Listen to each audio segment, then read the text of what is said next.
Bienvenidos a La Plaza del Toro, un podcast donde discutiremos sobre los temas relevantes de la plaza pública, política, deportes, entretenimiento y todo lo que nos ayuda a entender la vida.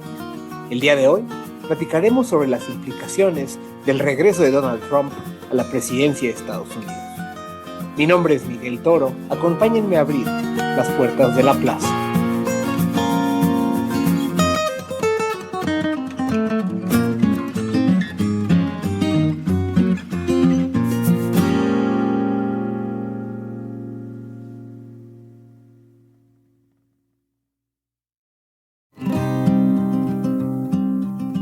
Este lunes 20 de enero de 2025, Donald Trump regresa a la presidencia de Estados Unidos para iniciar su segundo mandato.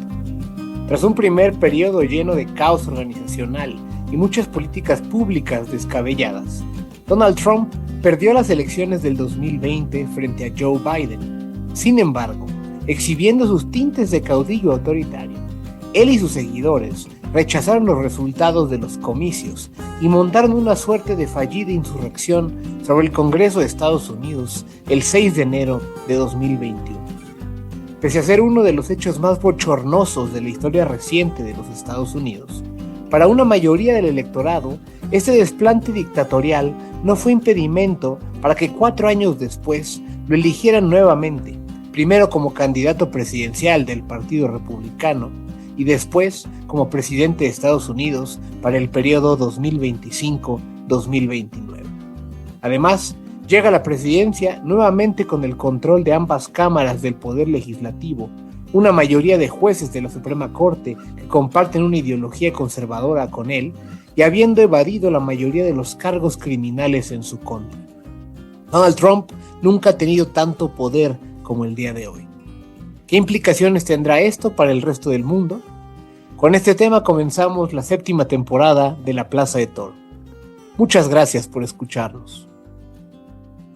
Mi nombre es Rafael Che, yo soy analista para América Latina y director de la Oficina de México de Signum Global Advisors, donde básicamente lo que hacemos es predicción política y de eventos macro que impactan a los mercados. Entonces, muy feliz de platicar de eso y México en especial.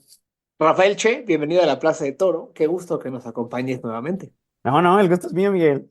Comencemos por recordarle a la gente que nos escucha por qué volvió a ganar Trump. Aunque esta vez estaba mucho más cerrada la elección y era más factible que pudiera ganar Trump, el consenso en los pronósticos, incluyendo los que tenían ustedes en Signum, era que los demócratas iban a ganar por un margen muy estrecho, pero iban a ganar. ¿A qué atribuyes que al final ganara Trump? Mira, es interesante porque siempre es fácil hacer predicción ex post. Entonces, la verdad es que creo que hay una razón muy básica y es lo que ahorita se llama la paradoja del sentimiento del consumidor. Los costos de vida son el factor más importante para determinar una elección, o al menos fue la elección americana, que cualquier otra métrica, que métricas de cómo está el empleo, o cómo estaba la inflación, o cómo estaba cualquier otra cosa secundaria relacionada con políticas públicas. Yo soy muy interesante porque esta paradoja del sentimiento de consumo ha hecho que muchos académicos se metan a estudiarlo en los últimos meses. Y muchos enseñando que, ¿sabes? El lector promedio solo le importa cuánto paga de renta, cómo ha cambiado su tasa de interés en los últimos meses, cómo están las cosas en el súper de precios, y no tanto cómo venga la proyección de inflación o... Entonces, básicamente creo que esa es la mejor respuesta. Y que nos dice una cosa que creo que estamos viendo los que estamos en temas de política económica o de economía política, quise decir, que a la votante, le interesan muy poco las variables macro, ¿no? O sea, al final la gente, que eso ya venía mucho de la literatura, la gente vota con el bolsillo, ¿no? Y entonces los costos de vida que enfrentan las personas le dicen mucho más a esa familia, a esos votantes, que las variables del PIB, ¿no? Que las variables macroeconómicas en general, y que a veces pareciera que nos enfocamos mucho en analizar esas variables y menos en tratar de ver por qué los votantes piensan de tal o cual forma. Claro, sabes que hay un paper que sacó Larry Summers hace poco, donde justo lo que dicen es deberíamos de tener una mejor métrica de inflación. Le llaman como inflación ajustada o algo parecida. No tanto porque quieran que cambien cómo los bancos centrales miden inflación, sino cómo nosotros como analistas estamos interpretando esos impactos. Nada más un paréntesis. Por esa razón yo estaba pensando cuál ha sido un indicador que tal vez es un mejor proxy. No tenemos fuera de inflación buenas medidas como de gastos de consumo. Entonces, lo que he pensado es que una medida que deberíamos utilizar son tasas de interés. Tanto tasas de interés base de un país o tasas de interés para créditos hipotecarios, Hipotecarios. carros, etcétera. Y para mí creo que es una métrica que suena compleja, pero creo que el lector promedio lo entiende. Y sobre todo una clase media que suele ser la clase swinger en las elecciones. Es una posición interesante porque ciertamente creo que pudiera reflejar más cómo ven su día a día los consumidores, que al final son votantes, ¿no? Y creo que eso nos permite ir un poco transitando a, pues, cómo van a ir cambiando el día a día de las personas una vez que Trump tome posesión. Y es que el periodo de transición de Trump ha dado mucho de qué hablar.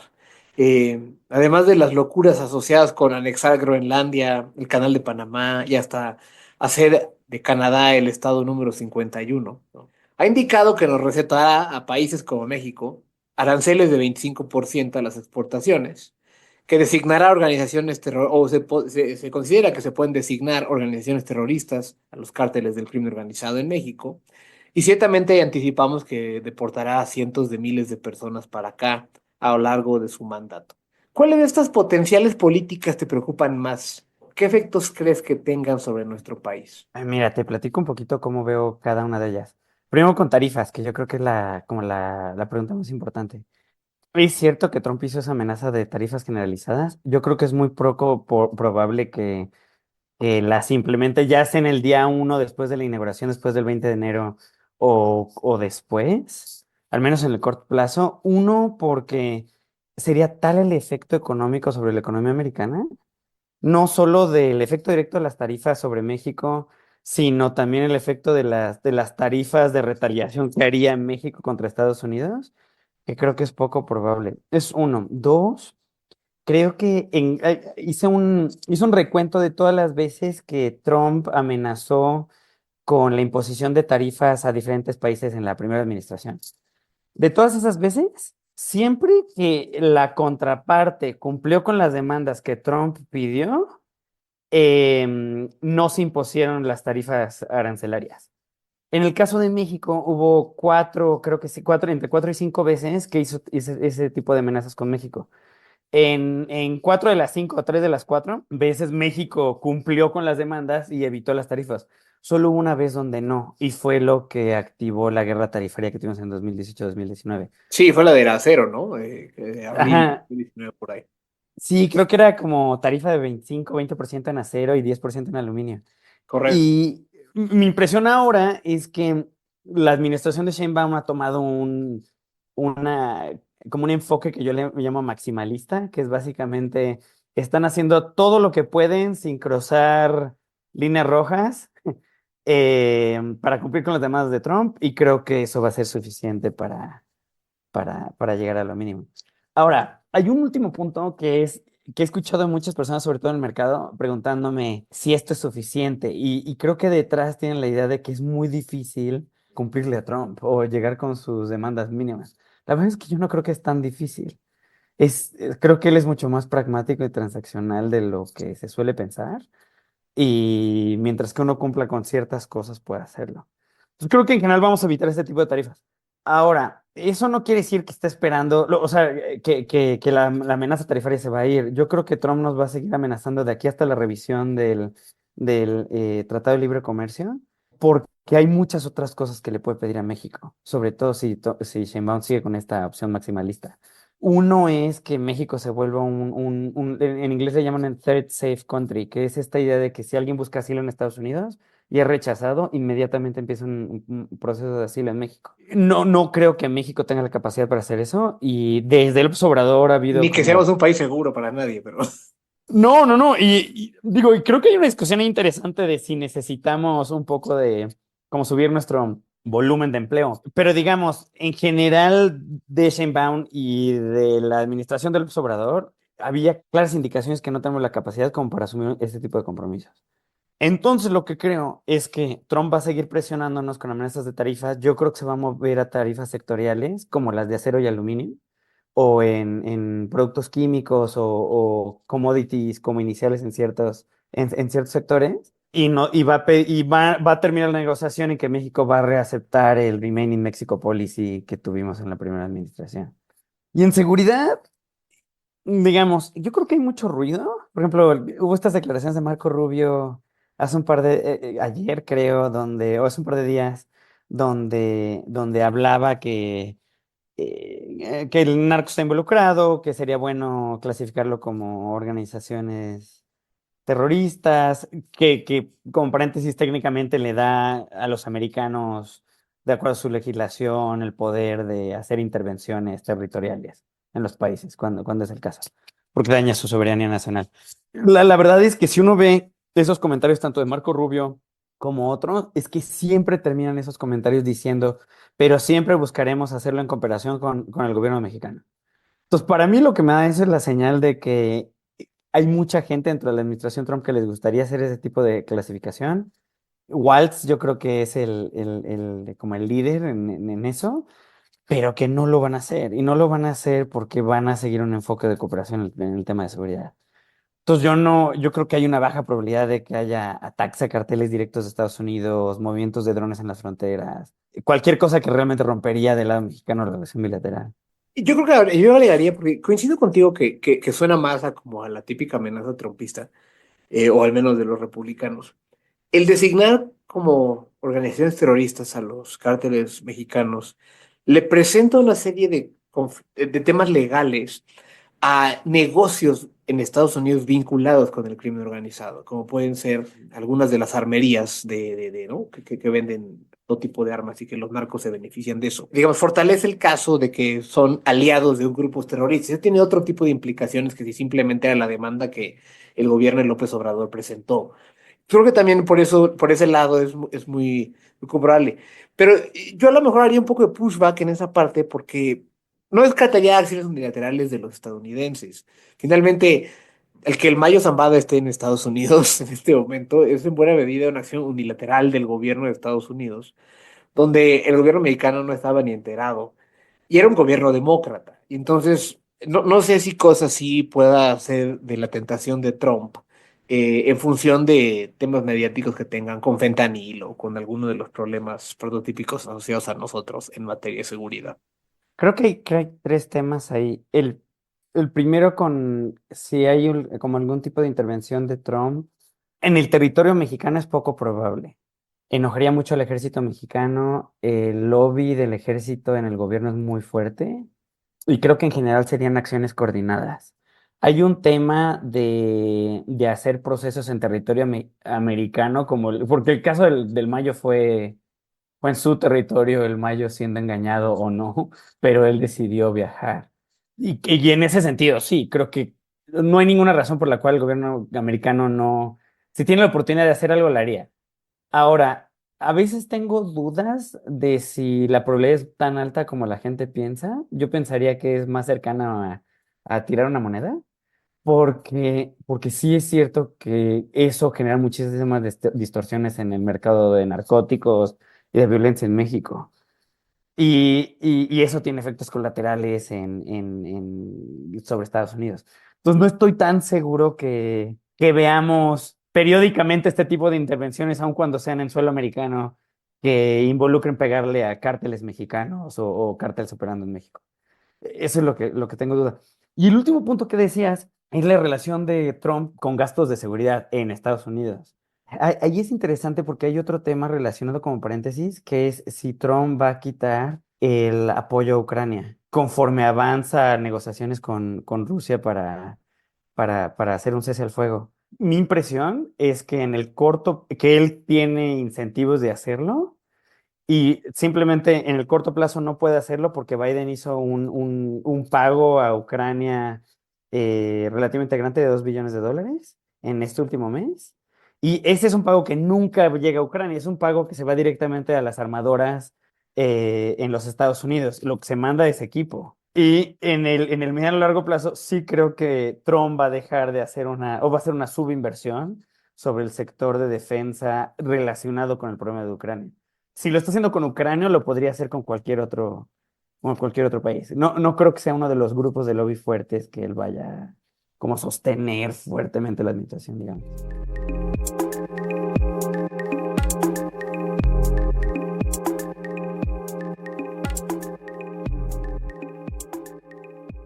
Prepárate para responder a las necesidades de una sociedad que se transforma a un paso acelerado. ¿Te imaginas cómo serán las y los abogados del futuro? ¿Te imaginas los retos que enfrentarán? ¿Te gustaría redefinir la economía del mañana? ¿Has soñado con crear un proyecto que transforme a tu comunidad? ¿O imaginar las relaciones internacionales en un mundo digital? Si te apasiona crear un diálogo inclusivo, si tienes ganas de generar cambios en la sociedad con herramientas disruptivas, en el TEC aprenderás de las y los mejores profesores que te inspirarán a llevar tu conocimiento al máximo, utilizando nuevas herramientas como ciencia de datos e inteligencia artificial para hacerle frente al cambio climático, para pensar en el desarrollo sostenible y solucionar problemáticas de grupos vulnerables.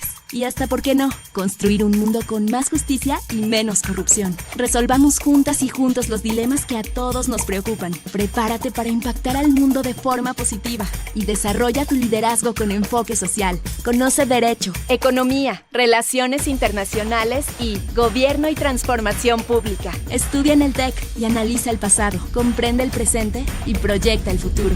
TEC de Monterrey, tu potencial transforma, cambia, mueve al mundo.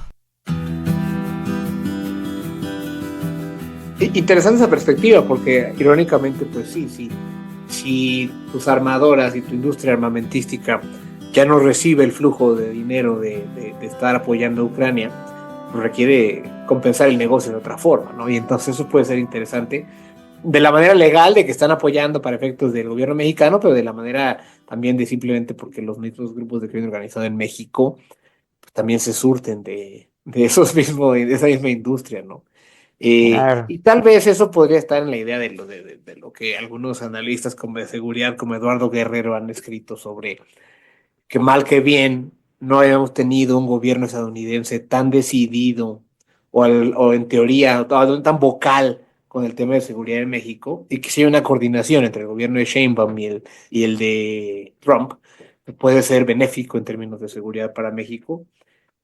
Aunque yo un poco siento que es un tema tan complejo que los daños colaterales siempre son muy difíciles de pronosticar. Claro, mira, la verdad es que yo no creo que ningún presidente, hablando de presidentes americanos, quisiera tener una guerra en tu frontera sur. Entonces, sé que hay incentivos, sé que hay mucha ideología en el equipo de Trump en este tema, pero simplemente los incentivos de corto plazo es no le muevas mucho el asunto. Y si combinamos eso con la idea de que tampoco hay incentivos en el gobierno de Sheinbaum, digo, no pondría mis apuestas, pues, en que va a haber un cambio en ese sentido. Ahora, hay una pregunta que yo no sé, por ejemplo, yo no sé si has escuchado, no he visto a otros expertos de seguridad, yo no sé cuáles son los pronósticos de evolución de seguridad para este año. Mi impresión es que fuera de lo que está pasando en Sinaloa, como no hay grandes fuegos en el país que el gobierno mexicano tenga que apagar, y los únicos fuegos es otra vez el tema de Sinaloa y en gobiernos bajo control de la oposición, algunos en Hidalgo, algunos en Guanajuato. Entonces, no veo tampoco como un problema inminente el cual incentive al gobierno de los Estados Unidos a hacer una intervención fuerte ni al gobierno mexicano. Y que finalmente se supone que pues, la estrategia de seguridad de Omar García Harfuch es distinta a la del gobierno de López Obrador, y entonces que eso irá teniendo efectos, o sea, en términos de Mm. reducir los niveles de violencia, ¿no? Un poco está por verse, pero eso creo que sí es la panorámica.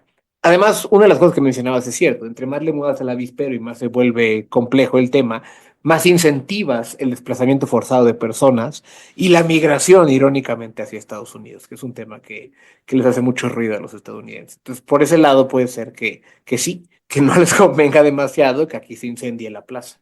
Claro, y ahí creo que va con la pregunta que me hacías de qué espero del lado de migración al principio. La verdad, creo que en el día primero Trump va a hacer un decreto presidencial para poner como las líneas de su política de deportación masiva. Mi expectativa es que en promedio, durante su presidencia, cada año tenga un poquito arriba del promedio de Obama. Obama tuvo entre 270,000 y 300,000 deportaciones por año. Yo creo que Trump va a estar en ese nivel un poquito arriba. Lo único que lo va a detener en el corto plazo es que ahorita está la pregunta si va a meter lo que le llaman los americanos un Reconciliation Bill, que es como un proceso de reforma acelerado, donde va a meter el que se financie las deportaciones con un presupuesto de 85 billones de dólares. Digo que en español sería 85 miles de millones de dólares. Pero, o sea, creo que eso lo vamos a ver en día uno. Eventualmente va a mandar esa ley al Congreso. Creo que se va a aprobar y va a obtener ese dinero. Y las otras dos cosas que espero del tema migratorio es, uno, que cierre la frontera en el día uno. O sea, creo que es muy probable que la cierre. Y por cerrarla no quiere decir que el comercio se para, es simplemente el flujo de personas. Hay un cap o un límite máximo en la frontera del número de personas que pueden entrar sin necesariamente registrar papeles y empezar un proceso de asilo. Para darte una idea, alrededor son alrededor de 5,000 ahorita y Trump lo puede llevar a cero. Entonces creo que va a ser ese tipo de presiones como iniciales, porque tienes toda la razón, es el tema que importa en el corto plazo. Y que además son muy mediáticas, y es el tipo de cosas que Trump probablemente va a hacer el primer momento. Y creo que es parte de o sea, estas cosas que hace mediáticamente porque Trump le está hablando a su electorado. Es para el consumo doméstico. Y mi impresión es que vamos o estamos ya en una era de mayor proteccionismo, guerras arancelarias o potenciales guerras arancelarias, porque en general Estados Unidos está volteando a ver hacia adentro mucho más que hacia el resto del mundo, ¿no? Entonces, en ese sentido, quería preguntarte cuáles son los principales riesgos geopolíticos que ustedes en Signum anticipan, derivado de de esta cerrazón estadounidense, ¿no? Si eso será Taiwán, si eso será lo que acaba pasando en Rusia, anexando un cacho de Ucrania, otros que no estén en el radar, algunas de las cosas locas que ha dicho con Groenlandia, en fin, ¿no? Y demás. En general, creo que hay una expectativa de que Trump va a ser desinflacionario. Yo no estoy tan seguro. Uno, que sea desinflacionario y dos, que pueda lograr todo esto en el corto plazo. En el caso de Rusia y Ucrania, lo que creo que va a pasar creo que es probable que se reúna con Putin. Van a tener como algunos acuerdos iniciales y de lado van a poner Ucrania. Creo que va a ser Ucrania el perdedor de aquí en adelante en esas negociaciones.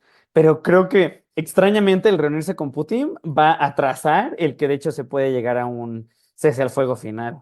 Porque simple no hay incentivos de Putin a hacerlo en el corto plazo y lo único que necesita Trump es algo para decirle a su electorado, miren, me reuní con Putin, estamos avanzando el tema. Y ya me han dado varias señales en las últimas semanas que va a tomar más tiempo del que pensó. Entonces creo que ese es por el lado de Rusia, Ucrania. Por el lado de China, Taiwán, creo que hay estrategias dominantes en China de moverse unilateralmente sobre Taiwán, independientemente de la acción americana. No, digo, no es mi base case o lo que estoy pensando para 2025, pero no creo que eso vaya a cambiar mucho en el corto plazo. Ahí creo que hay una pregunta de si Trump va a imponer tarifas generales sobre China. Al menos en el corto plazo pensaría que va a imponerlas, pero no al nivel del 60% que había mencionado. Puede ser un 5% inicial, 10% inicial, avanzar negociaciones y potencialmente reunirse con Xi en los siguientes 2, 3 meses, o al menos tener algunas conversaciones más. Creo que quiere arreglar más un tema comercial en el corto plazo, más que meterse a hacer una protección de Taiwán o algún tipo de... Es por eso que creo que China tiene estrategias dominantes de seguir en eso. Y la verdad es que va a seguir Trump, va a jugar estrategias diferentes, yo creo, en diferentes países. El que para mí va a ser la región que va a sufrir más es Europa. Creo que tiene estrategias dominantes Trump de mejorar la relación comercial, de mejorar el déficit comercial de Estados Unidos con Europa.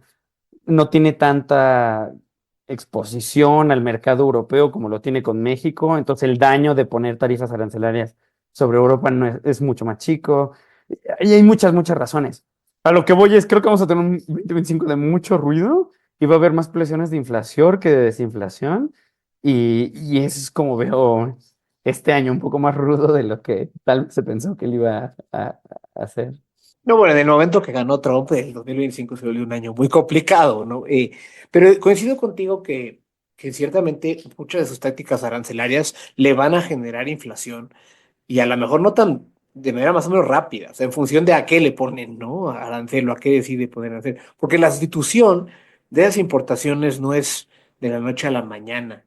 Y aún si puede hacerlo, tiene la desventaja de que son con producción estadounidense, que es normalmente más cara que de la del donde lo importan, ¿no? Un poco por eso tiene esos déficits comerciales tan grandes con todos lados, porque producir en Estados Unidos es caro. Y entonces creo que eso puede ser irónicamente una cierta barrera de contención a las cosas más salvajes en términos comerciales que se le puede ocurrir. Y creo que por ahí las empresas y los empresarios estadounidenses, más del lado de los que tienen cadenas de valor integradas, pues sí, le irán poniendo ciertos diques de cómo la opinión pública, que justo siendo muy responsiva a su costo de vida, no le va a encantar que llegó el nuevo señor, que además es como muy visible y que les empieza a subir. De hecho, un poco por eso estamos viendo tasas de interés que no están necesariamente bajando, pese a que la Fed ha ido recortando la tasa, o no viene bajando a la misma velocidad que la Fed ha ido recortando la tasa. Y creo que por eso, como regresando al tema de México, ahí es cuando México es muy interesante para 2025. Del lado de Estados Unidos lo que parece es, otra vez no creo que nos vaya a poner tarifas, nos va a seguir amenazando y va a haber mucha incertidumbre, pero de facto no vamos a ver un tema de choque externo viniendo de la política americana. Es lo que esperaría. Y una cosa adicional es, creo que este entorno geopolítico beneficia a México. Por ejemplo, platicaba con algunas empresas en estos últimos días y me dicen, oye, y además de México, ¿qué otro país es viable para nosotros mover nuestro capital?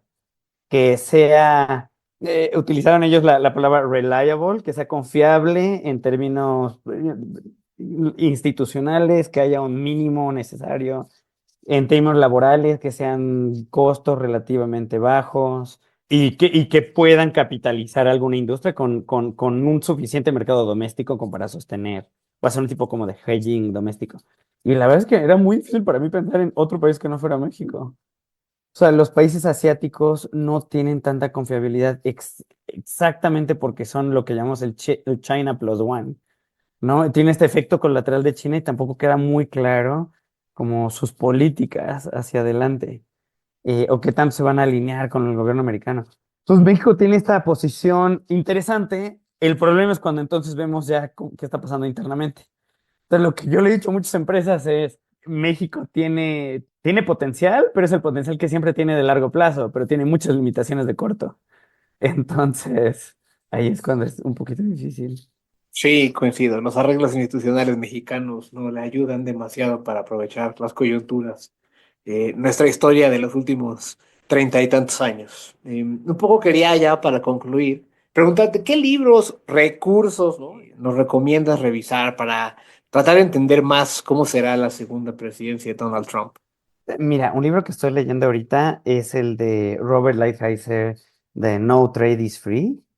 Él no quedó al final en la administración de Trump, pero creo que tiene como un mapa muy claro de cómo se ve la visión de Trump en cada uno de los países, que cambia sustancialmente. No es lo mismo cuando uno piensa en Gran Bretaña vis a vis Europa, o cómo se ve Canadá con México. Yo creo que son dos cosas completamente diferentes. Entonces, ese es un libro que estoy ahorita revisando, que recomiendo para estos temas. Hay otros par de libros que he estado leyendo. Uno es uno de Marcos Brunner Meyer, que se llama The Resilient Society. Muy, muy bueno, porque creo que la gran pregunta de México ahorita es qué tan resiliente es México, ya sea si nos tocan este tipo de choques externos o no, y también si esa resiliencia está cambiando en México por los cambios estructurales e institucionales que estamos viendo. Muy, muy bueno, profesor de Princeton que dirige la dirección de finanzas. Y si alguien quiere meterse más a teoría de juegos y incentivos y estrategias dominantes y cosas así, yo he estado releyendo algunos libros de Bruce Bueno de Mezquita. Tiene un libro sobre autócratas El Dictator's Handbook. el Dictator Handbook, creo que es muy, muy bueno. Yo agregaría uno que me gusta mucho, que me recomendaron el año pasado, más no tanto para entender a Trump, pero para entender a los estadounidenses. Y es de Soledad Loaesa, y se llama A la sombra de la superpotencia, tres presidentes mexicanos en la Guerra Fría, 1945 a 1958. Es un libro histórico, obviamente, pero creo que es una muy buena lectura para entender la compleja relación México-Estados Unidos y cómo nos toca, pues, siempre negociar con alguien que es asimétricamente muchísimo más poderoso. Y puede ser algo interesante para quienes quieren una lectura más de corte histórico. No, buenísimo, lo voy a leer. Qué bueno que me lo compartiste. El doctor Rafael Che es socio y analista senior para Latinoamérica y mercados emergentes de la firma Signum Global Advisors, donde dirige su oficina en México. Tiene licenciaturas en Economía y Ciencia Política por el ITAM, es maestro y doctor en Política por la Universidad de Nueva York y cuenta con un postdoctorado en Economía Política por la Universidad de Princeton. Muchas gracias por acompañarnos en la Plaza de Toro. Qué gusto. A ti, Miguel, un gusto siempre. Gracias.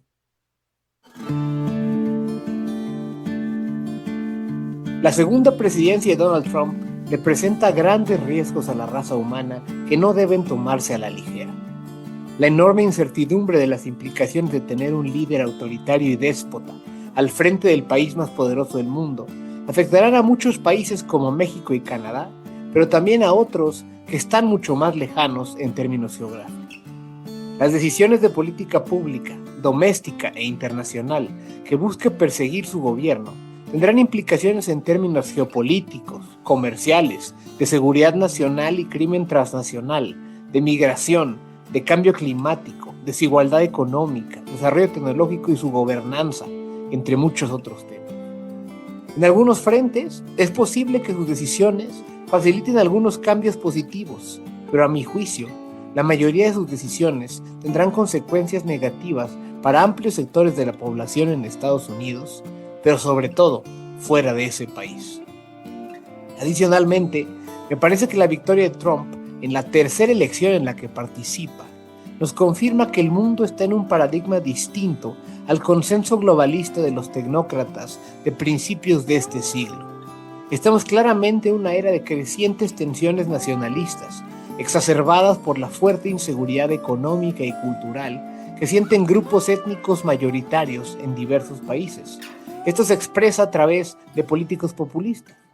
Al volverse gobierno, estos políticos se comportan como caudillos demagogos que prometen soluciones sencillas a problemas complejísimos.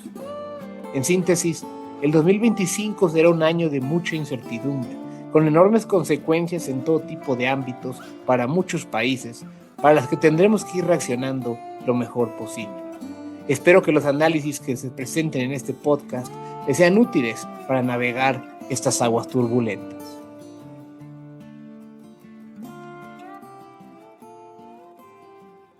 Con esto hemos llegado al final de este episodio, que esperamos haya sido de su agrado.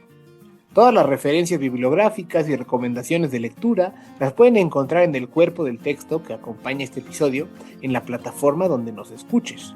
Agradecemos que nos hayan brindado un poco de su tiempo y les pedimos que nos ayuden a llegar a más personas compartiéndonos con sus familiares y amigos en sus redes sociales. Recuerden que pueden encontrar todos los episodios del podcast en el app de Podbean, en Apple Podcasts y Spotify, buscando La Plaza de Toro. Si pueden, déjenos comentarios o un review o suscríbanse para no perderse episodios futuros. Cualquier cosa me pueden encontrar en Twitter en @MiguelAngelToro y en threads de Instagram en @MiguelToroRYV. Muchas gracias por escucharnos. Mi nombre es Miguel Toro y es momento de cerrar las puertas de la plaza.